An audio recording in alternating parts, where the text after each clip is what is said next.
Hey friends, it's good to be back with you. And today it's time to get started on integration.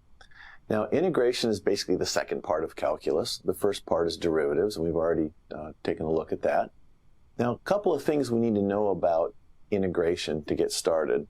The first is that when you're finding the integral of a curve, all you're doing is finding the area underneath it. That seems oddly specific, but it turns out to be really handy. The second thing you need to know is that integration and differentiation, or taking derivatives, are opposites of one another. That is, if I have a function, I integrate it, and then I find the derivative, I get the same function back. So they're inverses in the same sense that if you multiply x by 1 over x, you get 1. Those are inverses of each other. So derivatives and integrals are inverses of each other. So we're going to do a couple of things here. We're going to talk about why this is so handy, why integrals and derivatives are inverses of one another, because it's not obvious. And then we're going to get set up with some basic ideas of how integrals are formed and get ready to go to my computer, and we'll do numerical integrals in MATLAB. Okay? So let's get started. So what are they good for? Well, I mentioned in an earlier video that as far as I can tell, all physical laws, number one, are written mathematically, but more specifically, they're written in terms of differential equations. Now, differential equation, that's just a 50-cent word for an equation that has a slope in it. So derivatives are built into the fabric of the universe somehow. We know how. We have no idea why. We know how. And a lot of times you don't need the derivative. You need the integral of that. You need to add up the effects of things over time or over a distance. Well, that's an integral. And so everywhere you see a derivative, an integral is lurking right around the corner. And derivatives are, like I said, seem to be woven into the fabric of creation. They just are. All right? And because of that, integrals are very, very important. You'll see them absolutely all the time. Now, I mentioned that it's just finding an area under a curve, and that's true.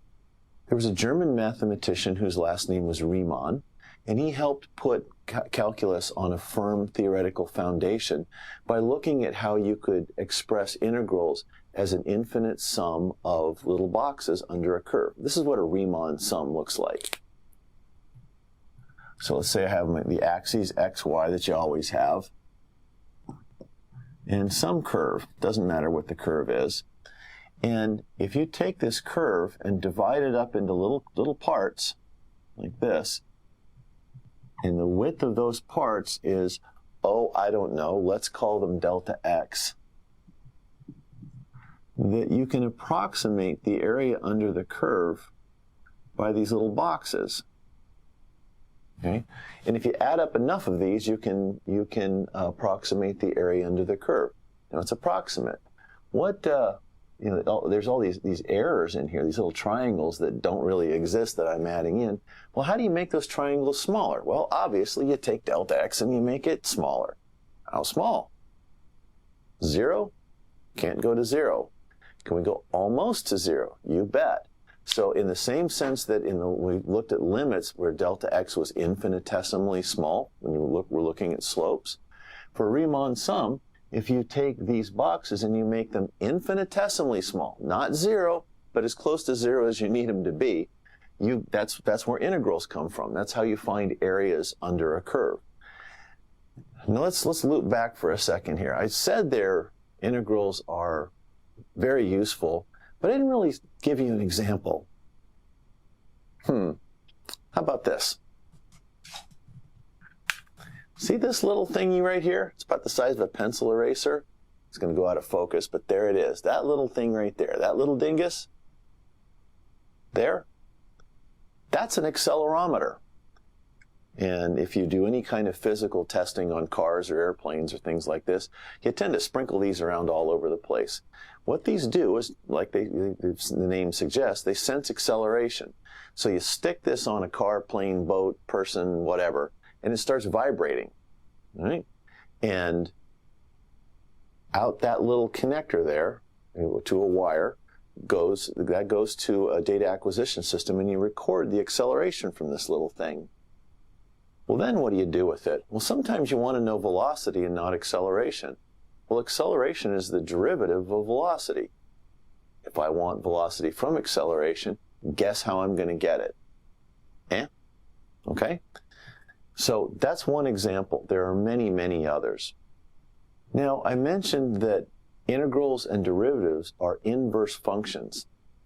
When you're sitting in a calculus class and somebody like me says, well, a derivative is a slope and an integral is the area under a curve, and those are inverses of each other, does anybody in that class sit there and go, oh yeah, that's obvious, it's intuitive, that's true? No. Well, somebody might, but I sure didn't, and I bet you didn't either. It's not obvious to me, and I bet to you, why those two are inverses of each other. They are, absolutely they are, but why? Well, wouldn't it be good to know that? Let's try this. I'm going to erase my little board here. Okay, now all I'm asking is that you follow this, what I'm about to do here. If you didn't anticipate it, fine, don't worry about it, nothing's wrong. But just see if you can follow it. So let's do this. Let's take, again, our XY axes, as always, and just draw a curve here, and that curve will be f of x, all right? And we're going to need a point down here, and we'll call this point x. Okay, it's just x of n. That's wherever we're interested in. Now, this down here, we want to know the area under that curve. So that's area. Ready? So if you know what f of x is, and you know what f of x is, you can figure out this function for area. All right, with me so far? Now, let's move along the x-axis just a little bit. And let's go to a point x plus delta x. Right? That seems like something we want to do. It's certainly consistent with the idea of a Riemann sum. And let's just approximate that area here. Well, what is this additional area that we want to add over here? Well, that's, let's see, what do I want to call this? Call additional area maybe?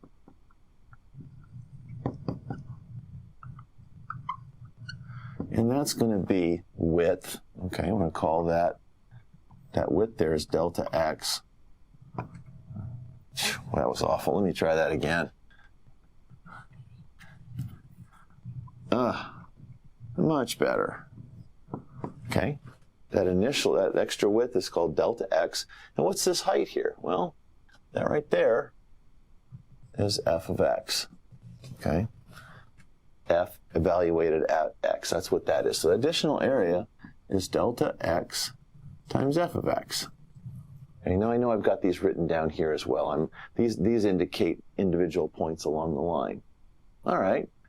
So, well, is that additional area exactly that?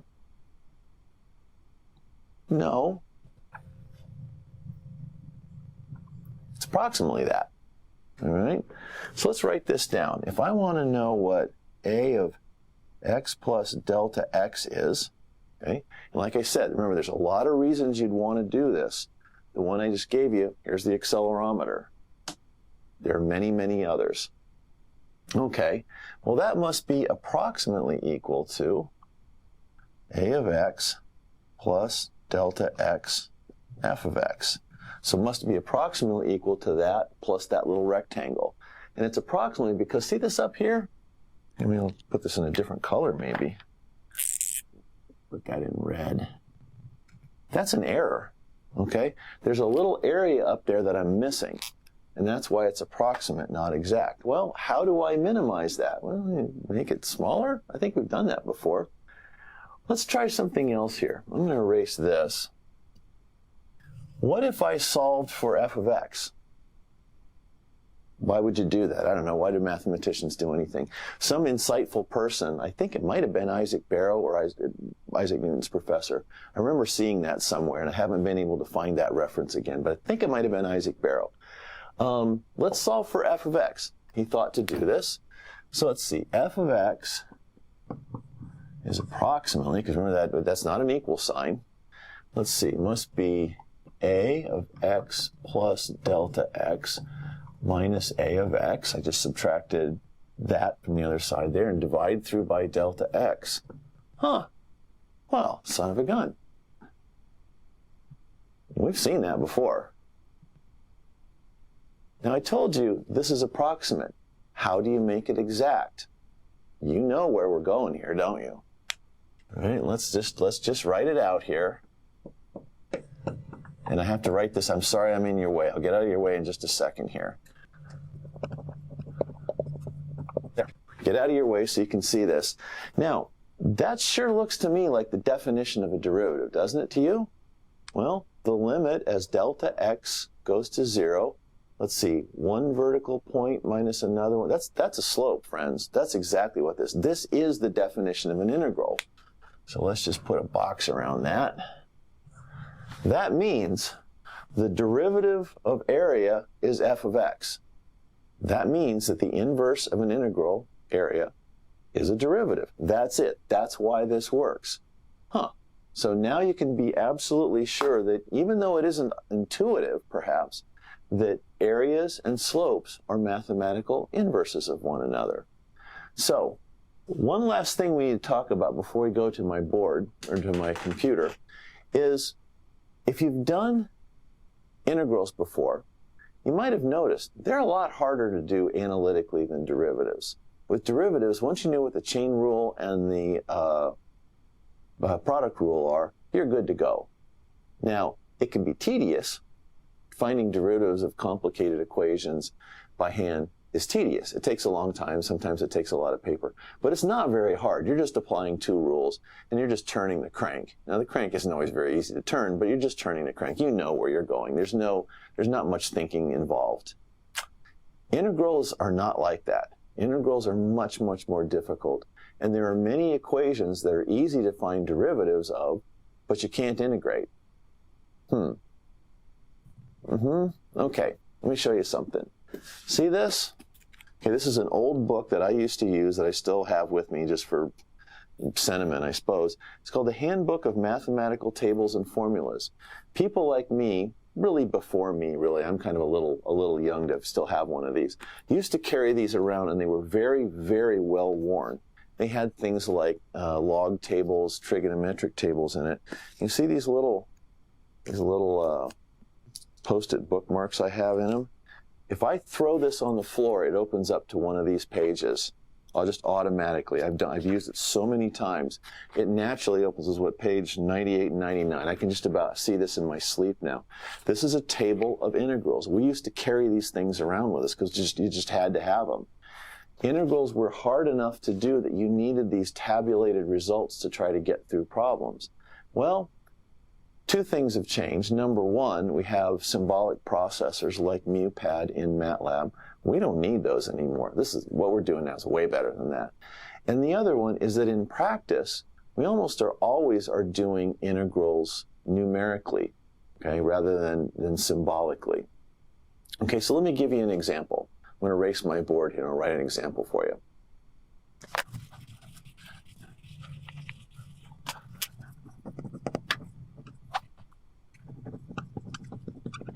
Okay, now I just made this up. This is very easy to find the derivative. Okay, so let's just try this.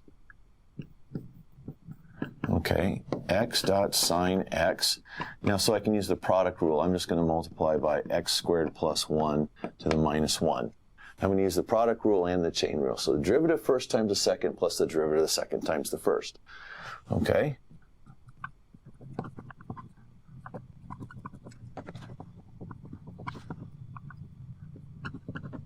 Okay, derivative the first times the second plus the derivative the second times the first. Now, we're going to grind this out here. But it's not going to be very hard. It's just process now. So what's that? Okay, equals derivative the first times the second. So that's going to be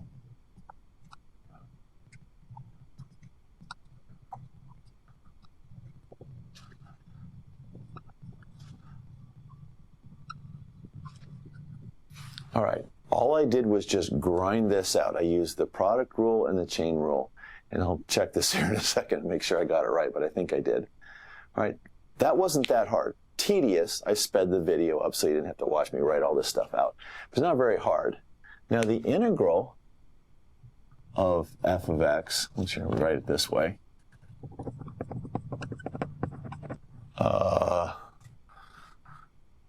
I have absolutely no idea. Not only do I have no idea, I'm not completely sure how to do this. I'm not even sure this one has a symbolic integral. It might. I'll check here in a little bit. But holy smokes, I don't know what to do with this. All right, this is hard. We'll run it through MuPad here, symbolic processor in MATLAB here in a minute. But I think we're at a dead end here, all right? And this is what's called an indefinite integral. There's no endpoints on the integral. Okay, before we move on, there are a couple ideas we need to understand. The first is, why are integrals so difficult? The second one is, what's the difference between a definite and an indefinite integral? And the third one is, what is the basis for doing numerical integration in MATLAB? The good news is that one's pretty easy. Let's start with number one. When I'm doing an integral, here's this function we were using before. I'm asking a very specific question. What I really want to know is, what is the function whose derivative is this? Remember, it's an inverse of a derivative. So find the function whose derivative is that. Is there a function whose derivative is that? Yeah, probably. How are you going to find it? I tried between shooting these two segments. I typed this into the symbolic processor in MATLAB. Well, actually, I used MathCAD because it's the same processor. And it gave me an answer, but it wasn't a very useful one. I'll show you here in a couple minutes. So when you ask the question in reverse, here's the answer, what's the question? That's called an inverse problem. So here's the answer in there. What function has that as a derivative? When you're finding an integral, that's what you're really trying to do. Working the problem forward, that is, here's a function, find its derivative, is very easy. A little tedious, but easy. Working it backwards, find the function whose derivative is this, that's hard, right? Okay, now the second thing we need to know about is definite and indefinite integrals. Now, I'm not going to get anywhere using this as an example, so let's replace this with the simplest function I can think of. There, if there's a simpler function than that, I don't know what it would be. Right, now it helps that there are a few integration rules that are narrowly applicable. It's not like the chain rule and the product rule you can apply absolutely all the time. There's a kind of a catalog of integration rules that between them you can integrate some functions and not others. It's not very helpful. So here's the one we're going to use. The integral of x to the n, so a variable raised to a power, is 1 over n plus 1, x to the n plus 1 plus c. Now, a couple things going on here. That's a general rule, so this is good. We like to work with polynomials whenever we can, because the derivatives are dirt simple. Well, so are the integrals. This is one of those rare cases where the integral is really simple. There's this integral sign. By the way, that integral sign, that swoopy looking thing, the origin I keep reading about is that it's, when you're adding up boxes, that's a summation, and this is a stylized S to indicate summation. Is it true? I don't know. Probably. It seems like it ought to be true. The other thing that's going on here is there's no upper and lower bounds. A lot of times you'll see a number there and a number there. Let's take maybe a part of a polynomial here. That looks like that might have n equal 2. And there's x, there's y. If I want to find the area under a curve, where? Well, let's see. Maybe I wanted to go from 2 to 3. Okay. Find the area under there. Okay, that's tractable. That's some number. We can figure out what that is. Though, to indicate the 2 and the 3 here, we put a 2 there and a 3 there. That makes it a definite integral. Indefinite integrals don't have any finite bounds on them. They don't have any known bounds. A definite integral does. Let's do this. Let's put let's say maybe go from 1 to 2 here. Real simple. This is about as simple as calculus could be and still plausibly be calculus. Well, let's see. How am I going to do this? Area equals. The first thing I'm going to do is I got to integrate x. Well, using this rule, I get 1/2 x squared. And what I'll do is I'll write this as 1 to 2. This is how you do this. And there's a theorem that says I substitute in 2 right there. Not 4, 2. And I substitute the 0, the 1 in here. and subtract the 2. Okay, this is a theorem of calculus. If you know the upper and the lower bound, well, what would that be? Well, let's see. 1/2, that looks like that's going to be 2 minus a half. Looks like it's going to be 3/2 to me, right? So that's a number, an actual number, because I know what the upper and lower bounds are. Now, this is a number. This is not a function. There's no reason not to do this. I'm just going to put an x there. I don't know what I want that number to be. I'll figure it out later. Can you do that? Well, it's all of algebra. What's algebra? Well, there's this thing x in there. We don't know what it is. It's a number. We'll figure it out later.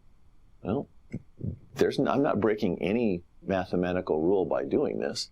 Now, typically, this one will be, they'll call this x0, but an awful lot of the time, that's 0. You'll see that an awful lot. Well, what would that look like? Well, let's just apply that same rule for definite integrals. And now it's going to be f of x, because there's going to be, x is going to show up in the answer now. So, let's see, x squared. Now it goes from 0 to x. Again, am I violating any rule by doing that? Absolutely not. That's going to be a number. I just don't know what it is yet. Well, I'll just put an x in there for now as a placekeeper. Well, let's see. That looks like that's going to be 1/2 x squared minus 0. Okay. So a to the a of x, area of x, is 1/2 x squared. If I want to know what turn this into an actual number, just take a value for x and substitute that in. So this is pretty handy. You'll find yourself doing this a lot. So difference between indefinite and definite integral. Last thing we need to know is, how are we going to turn this symbolic stuff into something mathematical? Well, we already know that a Riemann sum is just adding up boxes that approximate the function. Let's just draw that. And I'm going to make the boxes really big, because we're going to start looking at the details here. I'm going to make a curve. There we go. There's a curve. Now, what does that mean? I don't know. You tell me. It's an integral of, you're trying to integrate position, velocity, something, acceleration, something interesting. And I'm going to make delta x really big. All right, there's x. I'll make that y. Well, let's just treat this as boxes. Just do the Riemann sum without really thinking about it too hard. And there. I'm going to put one more box here. And what I'm doing is I'm basing the height of the box on the left-hand side there, that point on the left. All right, that's important. Now, do I have errors in there? You bet. Big ones. Well, depends on how big the boxes are and how wide they are. So I've got that error there. This one actually isn't too bad. I can't even really draw the error in here. So I'm missing that error. Well, this one, I'm adding in an area that isn't really there. And so the red is the error. This is I'm missing error that really is there, and I'm adding an area that isn't really there. So how do I make the error smaller? Well, the way we've always been doing it. Make the boxes narrower. Calculate more values of f of x, and just add up more boxes. This absolutely will work. This is how the integrals are defined. It absolutely will work. Now, when you're doing numerical calculation, the game you're almost always playing is, how do I get an accurate answer with the fewest number of calculations? Because computer time costs money, and the less of it we can use, the better off we are. Let me try something different. I'll re-sketch this in here. There's that. Now, the tops of these boxes are curves, right?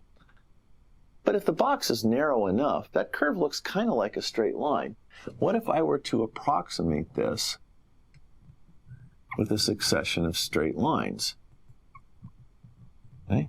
There still is error. I'm trying to highlight it, but right there, the straight line approximation to that curve and the curve itself aren't the same, but they're a lot smaller. The errors here are much, much smaller. This is now no longer a box. This is a trapezoid. Guess what this is called? The trapezoidal rule.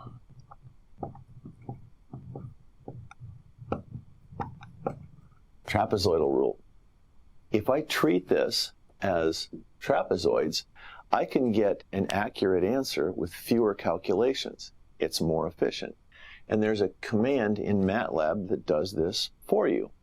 Now there is, if you're thinking about this and you want to go the next step, like, well, I've got this as straight lines on the top of those boxes. Could I make them curves? Yes, you can. I could take 3 successive points and draw a parabola through them if I wanted to. Parabolas are also really easy to integrate, so that'll work. And just keeps generating new parabolas as I go along the x-axis. That's called Simpson's rule. Now, we're kind of hitting the point of diminishing returns. Yes, you can use Simpson's rule. I believe there's a MATLAB command for it. In practice, you're going to use trapezoidal rule most of the time. So with all that in mind here, let's go to my computer and let's try this all in MATLAB.